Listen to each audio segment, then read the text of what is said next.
Hello students, I am Ramanan. In the video class 11 chapter 1 example 1.20 பார்க்க போறோம். சம்ம வாசிக்கிறேன். Check whether the function f of x is equal to f x mod x defined on minus 2 comma 2 is 1 to 1 or not. If it is 1 to 1, find the suitable codomains so that the function becomes a bijection. இப்போ இந்த சம்முக்குள்ள போறதுக்கு முன்னாடி mod x அப்படிங்கிறதுக்கான ஒரு definition இருக்கு. இந்த mod x நம்ம வந்து நார்மல் கண்டிஷனுக்கு மாத்தணும் அப்படினா plus or minus x னு மாத்தணும். இந்த plus or minus x என்ன அப்படினு உங்களுக்கு நான் டிஃபைன் பண்ணனும்னா ஒரு நம்பர் லைன்ல சொன்னா உங்களுக்கு புரியும். எப்படினா இப்போ இது ஒரு number line, we know that this is 0 and this is minus negative part and this is positive part. Okay, இந்த f of x நம்ம எப்படி டிஃபைன் பண்ணலாம்? இத வந்து ஒரு f of x னு எடுத்துக்கிட்டா f of x is equal to only mod x. x mod x கிடையாது. இத நான் உங்களுக்கு புரிய வைக்கிறதுக்காக சொல்றேன். இந்த மாதிரி எடுத்துக்கிட்டா f of x can be defined as a function like minus x where x is less than 0. Okay, and plus x where x is greater than or equal to 0. இப்படி தான் இந்த f of x க்கு, அதாவது mod x அப்படினு இருந்தா இதுதான் procedure. Okay, இதுவே இப்போ நமக்கு எப்படி இருக்கு? f of x is equal to x mod x னு இருக்கு. இத நம்ம எப்படி கன்சிடர் பண்ணலாம்? f of x is equal to x into minus x. minus x னு எடுத்துக்கலாமா?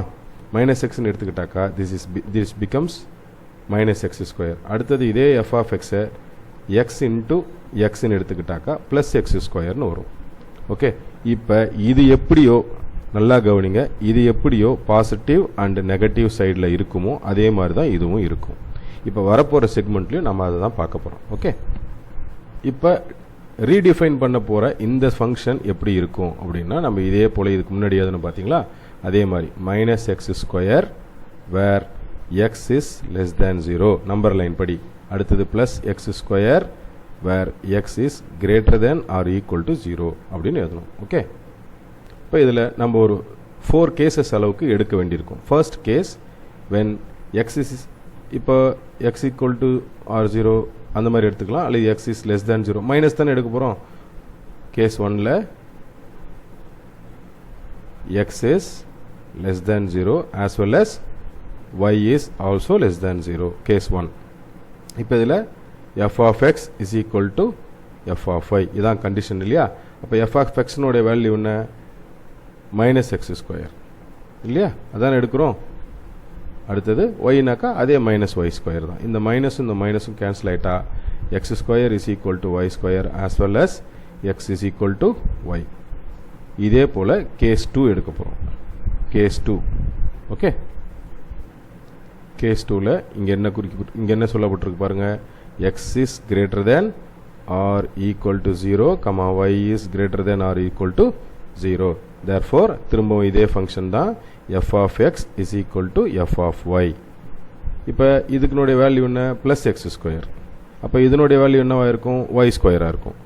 therefore இங்கே என்னது? x is equal to y. Case 2 முடிஞ்சிருச்சு.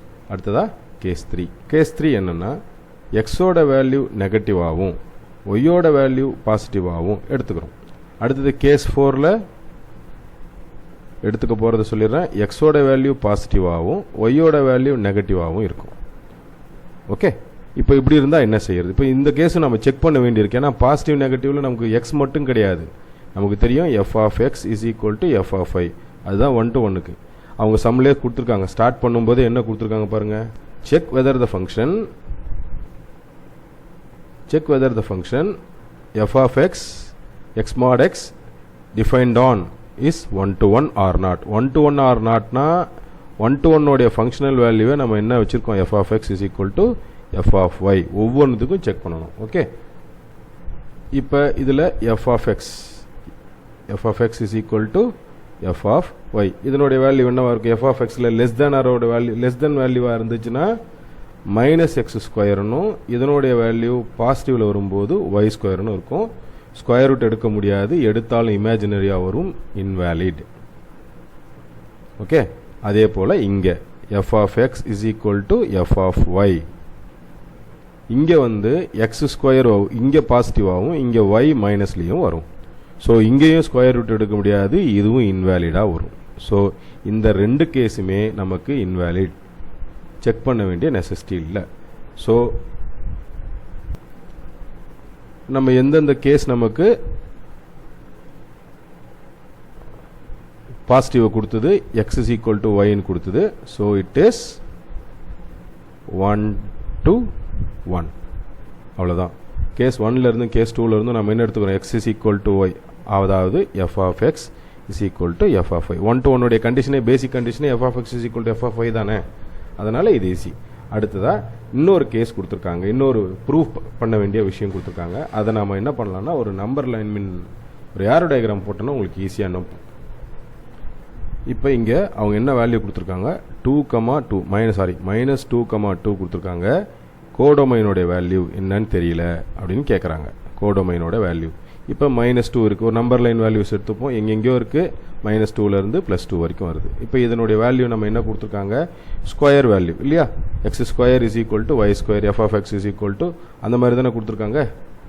அது இன்னுமே உங்களுக்கு புரியல அப்படின்னா இந்த எக்ஸ்பிரஷனில் எடுத்துக்கலாம். நம்ம F of X is equal to X mod X அப்படி எடுத்துக்கிட்டாக்கா இதனுடைய வேல்யூ ஃபஸ்ட் வேல்யூனா எஃப் ஆஃப் -2ன்னு எடுத்தாக்கா -2 இன்ட்டு இந்த இடம் +2 ஆகிடும் இல்லையா, மாட் எக்ஸ்னு வரும்போது -4. அடுத்தது எஃப் ஆஃப் 2ன்னு எடுத்திங்கனாக்கா இதுவும் 2 ஆகிடும், த வேல்யூ இஸ் 4 அப்படின்னு நீங்கள் எடுத்துக்கலாம். -4 and so on up to 4. இப்போ இது ரெண்டுமே மேப் ஆகிடுச்சு பாருங்கள். ஓகே, இப்போ நமக்கு கோடொமைன் என்ன கிடைக்குது, கோடொமைனுடைய வேல்யூ -4 to +4. ஓகே, இப்போ நமக்கு 1 to 1 கிடச்சிருச்சு, on 2 கிடச்சிருச்சு. 1 to 1 and on 2. 1 to 1 and on 2 இருந்தால் நிச்சயமாக அது பைஜெக்ஷன் தான்.